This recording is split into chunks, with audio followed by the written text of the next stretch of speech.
L'adolescence, c'est une étape importante dans le développement de notre enfant et c'est aussi une étape, comment dire, déstabilisante pour les parents. Notre tout petit, qui était si proche de nous, prend de plus en plus ses distances et exige aussi de plus en plus d'autonomie. Passer du temps avec sa famille, c'est de moins en moins cool et il devient de plus en plus secret sur ce qui se passe dans sa vie. Faut lui tirer les verres du nez pour avoir droit à une mini bribe d'informations. Dans cette capsule, nous explorerons le monde de l'adolescence et ses particularités. Les sujets abordés dans la capsule seront les suivants. Nous ferons un bref rappel pour débuter de ce qu'était notre propre adolescence pour faire ensuite un parallèle avec ce qu'est être un ado en 2022. Nous poursuivrons par la suite avec les changements physiques et hormonaux vécus chez nos ados. Par la suite, nous aborderons les changements au niveau cognitif. Et pour terminer, ceux au niveau socio-affectif. C'est le moment de sortir un papier et un crayon et de débuter notre réflexion. Si je vous demandais de remonter dans le temps jusqu'au moment de votre adolescence, quel serait le meilleur mot pour décrire les émotions que vous viviez à cette époque? Et plus que les émotions, quels étaient vos plus grands défis? Je vous laisse quelques secondes pour y réfléchir.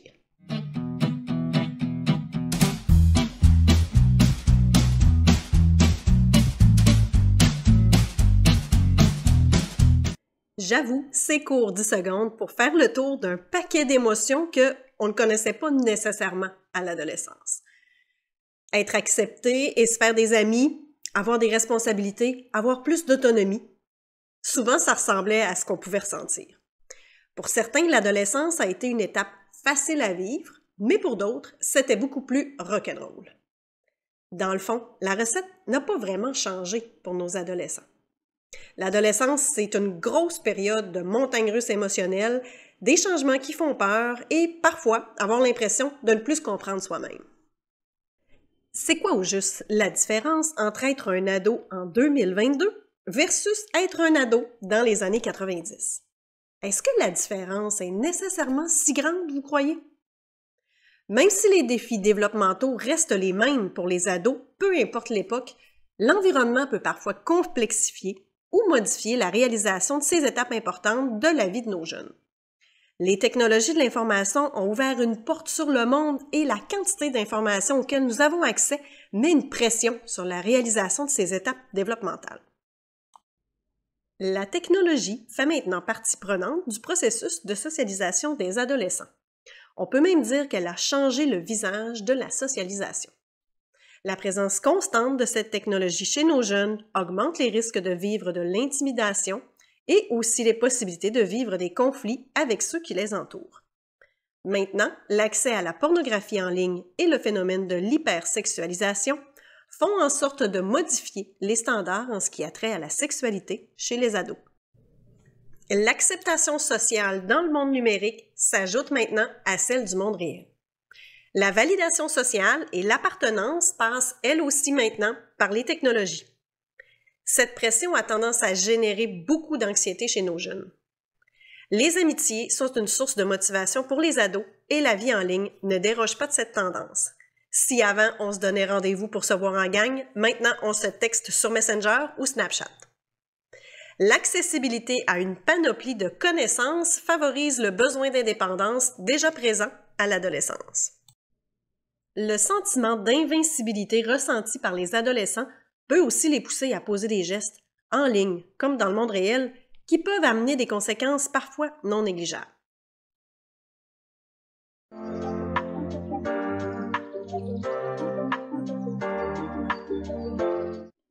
En plus des nouvelles technologies qui viennent parfois perturber l'univers de nos ados, les hormones sont elles aussi de la partie et leur arrivée ne passe pas inaperçue. Ce cocktail d'hormones est responsable de l'apparition de la puberté, la grande étape du développement physique chez les adolescents. L'apparition des caractères sexuels primaires et secondaires et la poussée de croissance se fait sur une période prolongée et est différente pour chacun de nos jeunes. On pourrait comparer cette période à celle où votre enfant perçait des dents. Est-ce que ça affectait ses humeurs? Oui, sûrement. Est-ce que ça affectait aussi son sommeil? Sûrement pas mal aussi. Donc, imaginez à l'adolescence, il ne pousse pas des dents, mais tout ce qui fera partie du système reproducteur et les parties du corps qui l'accompagnent. Je pense qu'ils ont une bonne excuse pour vivre des hauts et des bas émotionnels et pour avoir une humeur parfois du tonnerre. La puberté, c'est aussi la naissance des relations amoureuses. C'est à ce moment où on commence à prendre conscience qu'il n'y a pas juste les Legos et les Pokémon dans la vie. Je crois que vous comprenez ce que je veux dire. C'est aussi à cette période que des concepts comme l'identité de genre, l'expression de genre, l'orientation sexuelle se précisent peu à peu. On ne se trompe pas en disant que c'est une étape de grand bouleversement biologique pour nos jeunes.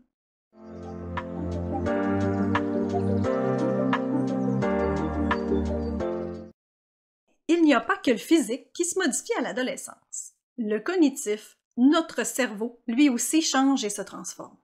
C'est quoi au juste le cognitif? C'est tout ce qui se passe dans notre cerveau.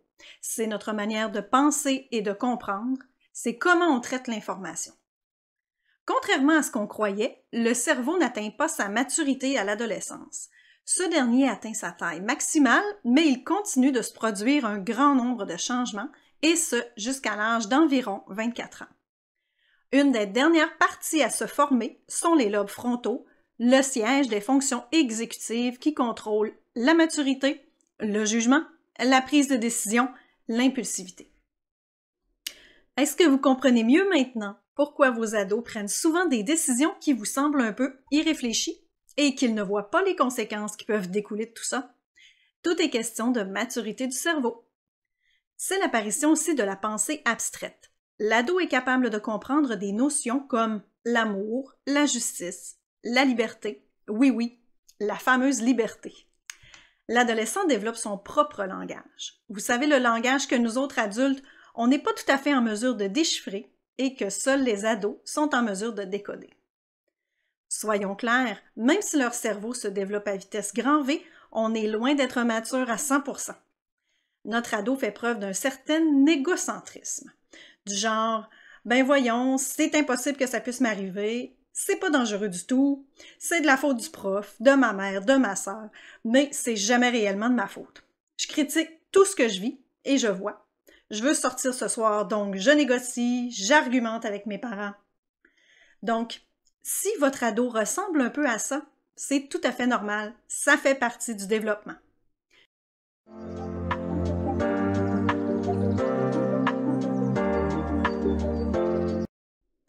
Au niveau socio-affectif, ça bouge beaucoup. C'est la quête d'identité pour notre ado. C'est le moment pour lui de découvrir qui il est, les buts et les valeurs qui lui sont propres et surtout explorer. Et oui, c'est nécessaire d'explorer différentes avenues afin de forger son identité.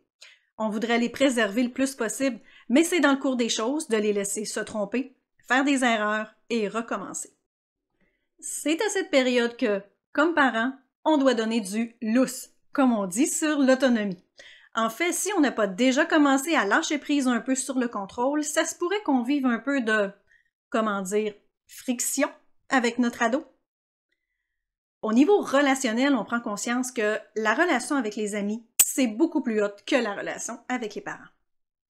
Le fait que l'adolescent se détache de ses parents pour s'ouvrir vers le monde extérieur, c'est tout à fait sain et normal. Par contre, comme parent, on peut trouver ça un peu déstabilisant. C'est le processus normal d'individuation. Mais c'est quoi l'individuation? Dans le fond, c'est la quête d'autonomie et d'identité qui se produit chez nos adolescents. Les interactions que notre enfant a avec ses amis lui permettent de développer différentes facettes de sa personnalité et d'avoir du soutien affectif en dehors de sa famille. On l'a mentionné en début de vidéo, mais la puberté bat son plein. Ce qui implique aussi pour notre ado qu'en plus des relations d'amitié qui prennent énormément de place, les relations amoureuses deviennent elles aussi un élément central dans sa vie. C'est important comme parents de comprendre que ces deux types de relations vont occuper une grande place dans la vie de nos jeunes durant toute leur adolescence. Voilà, ce sont les grandes lignes de ce qu'on peut appeler le monde de nos ados. Ce sont les étapes que l'adolescent doit traverser et vivre afin de passer à l'âge adulte. Bon nombre de ces défis et étapes étaient déjà existantes bien avant l'arrivée des technologies de l'information et des communications. Comme parents, il faut donc apprendre à jongler avec cet élément supplémentaire qui peut être autant bénéfique que problématique dans le développement de notre adolescent.